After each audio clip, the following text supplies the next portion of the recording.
Do you think age is a factor when it comes to wisdom? Because a lot of people, especially in Africa, like to associate wisdom with age. Like you would expect somebody that's older to be wise. Somebody that's been there. Because that's what we expect. When you see somebody older, you expect them to know, to have answers to things, to guide you in a positive, especially if you think they've been there.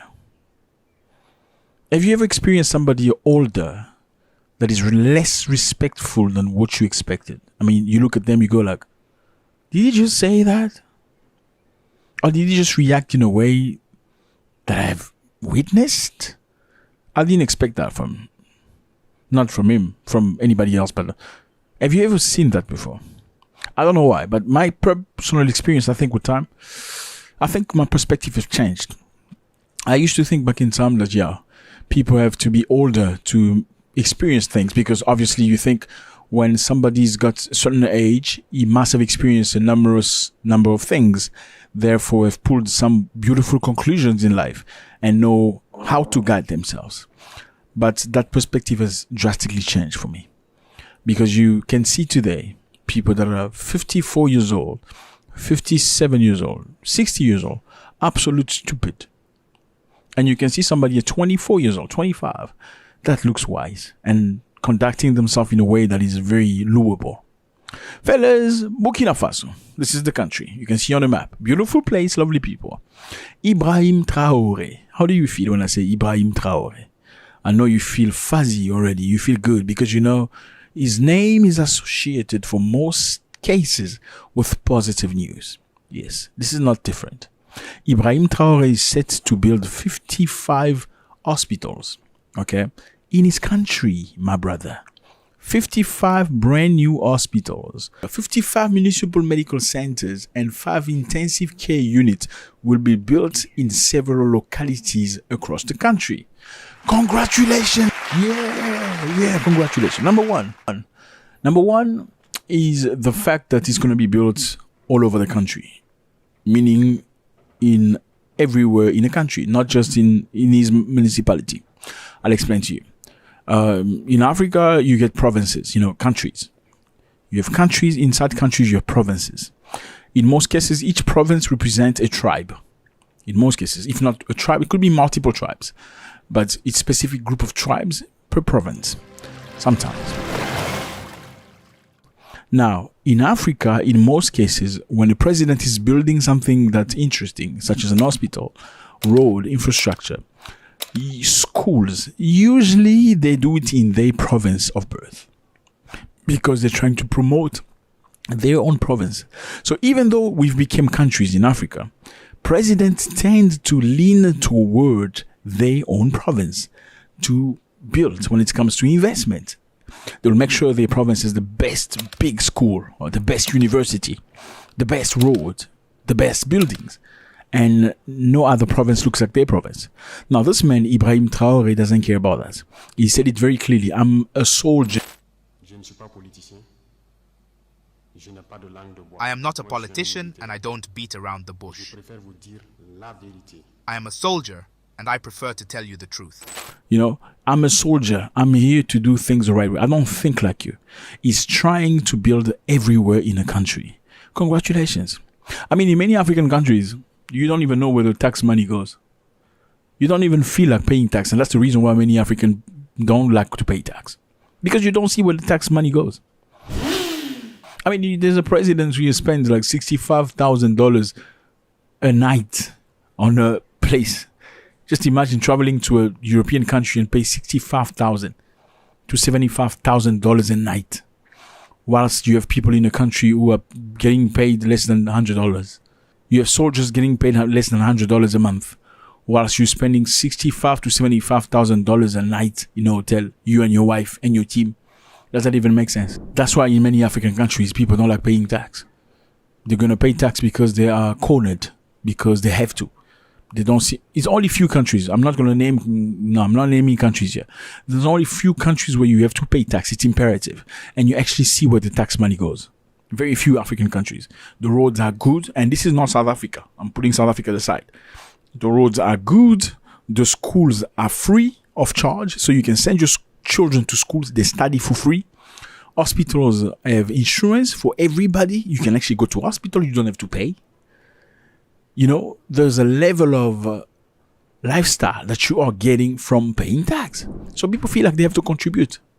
In some other places, people don't want to pay tax, because when you pay tax, you don't even know where the money goes. It's the president's family that's getting richer and richer and richer. They have parties in places. They go to different countries. They buy houses and stuff. Now, Burkina Faso is not about that life. Everything is coming straight. Ibrahim Traoré, this man right here, 36 years old, turning 37. A good-looking man, big, strong, great mind. That's why I said to you, I don't think age has anything to do with wisdom, because most men at his age are probably looking to a way to enrich themselves. Especially in Africa, when you become president through arms and weapons, who's going to stop you if you wanted to be a multi-millionaire? No one is going to stop you. Who can stop him? No one can stop him. But he's not about that life. He doesn't have a big, truck. Like American says, big truck. I'm a big truck. Why do you call it truck, though? Why do you call these big cars trucks? We call it car. The truck is the big one. That's how we call it. The big one, we call it truck. But the SUVs and the, hatchbacks, and we don't call them truck. Anyway, why doesn't he buy those big SUVs? He's just driving a normal car. As a normal dude, he's got like only 2 bodyguards, because this is the type of man that Africa needs. Okay? 55 new medical center to profit the humans, to help people. Ibrahim Traoré is doing a tremendous work, and I think we need to talk about this guy. Ibrahim Traoré, a few months ago, stopped exportation of tomatoes in the country to build a plant in the country. Why? Because, Burkina Faso produces a lot of tomato. But what they did in most cases, they will produce the tomato, send it to France. Look at the distance from Burkina Faso to France. And it is in France where it's going to be developed and processed. And France will put them into tins and cans and send them back to Africa to be sold to Africans. Just imagine, Africa brings out the tomatoes. The tomatoes have to go all the way to France to be processed in the machine and sent back to Africa to be sold at a much higher price. You say, why are we doing this? Why are we doing this? He built 3 tomato plants in Burkina Faso, allowing the people in Burkina Faso to have jobs. People in Burkina Faso to learn how to do the processing. People in Burkina Faso to buy tomato at a very cheap price. This is part of the industrialization process. We can only be proud of our approach, which is understood by the people. The message for the Burkinabe is to have confidence, because this is concrete proof. And I invite the Burkinabe to continue to subscribe to the popular shareholding program. Endogenous development is a doctrine. We can only develop through ourselves. That's what you need as a president. President of Burkina Faso said we're not going to get money from World Bank and IMF. World Bank and IMF, these ones, they are the ones that give money to Africans. They lend you money for your project. Let's say you want to build a road, you want to build a school, hospitals. You can go ask World Bank or IMF or some other entities. They were going to give you money with a big interest that you have to repay. Beside the big interest, they're going to dictate on how you're going to spend the money. They're going to dictate on who you're going to use as a company to build your school. They're going to dictate on how the long-term processes. Now, Ibrahim Traoré said we don't want this money. The bottom line is they use this money, this fund, to control Africans. For them to give you the money, you have to be behaving in a way that they want you to behave. Let's say they want your country to accept this and that policy. If your country is against it, you're not going to get money from World Bank or IMF. Let's say they say you need to vote against Russia. If your country doesn't vote against Russia, you're not getting the money from IMF. So Ibrahim Traoré refused to be an object of that sort of things. Uganda, for instance, they don't get money from IMF and World Bank anymore. Up until now. Why? Because President Museveni voted a law. He accepted the law to be passed that prohibits men to other men. Now, Uganda say we can do this because it's not part of our way of thinking. Whether you like it or not, you can do it in your country. Don't bring it here. We don't want it. The community leaders, the spiritual leaders, the Muslims, the Christians, the traditional leaders came together and said, we don't want this. Therefore, we want a law. Whoever comes in our country and come and teach kids how to do that, we not going to accept it. Those ones who teach kids how to do that going to go to jail. Now, if you teach kids how to do that and you have that disease that doesn't have a cure and you transmit it to a kid, then they're going to... That's the law. Then America said, because you don't accept that, okay, we are not giving you any funding anymore. And because America's got so much power, they spoke to World Bank and IMF, don't send money to Uganda no more. And Uganda's not getting any money anymore. Uganda used to get money from them for people living with HIV. Yes. Funding from people with HIV. They stopped sending it. I think it's about $300 million. They stopped sending the money. Why? Because Uganda refused to live by their rules. Now, my question is simple. If you were really sending money for people living with HIV, I suppose they are civilians, not politicians. Okay, this is because you cared about these people, right? Now, if you truly cared about those people, why did you stop sending the money to these people? Because of a law that is voted by people that is not them. Why would you do that? Why would you punish somebody you care for if their leaders are not doing what you want? I mean, shouldn't you, because you have a good heart, just continue helping that little boy that you've been helping? Because does he have a say? He doesn't have.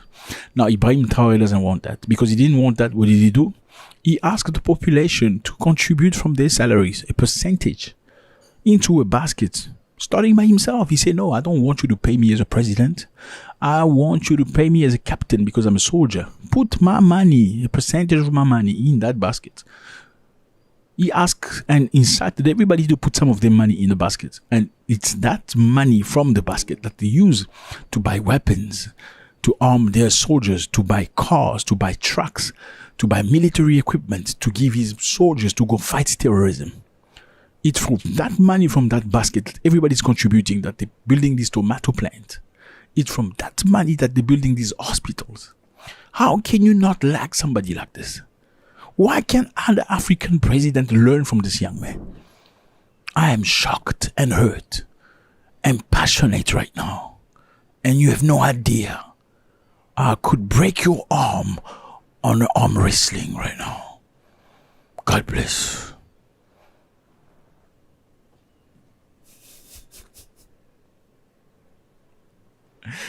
Drop a comment. You know you gotta drop a comment.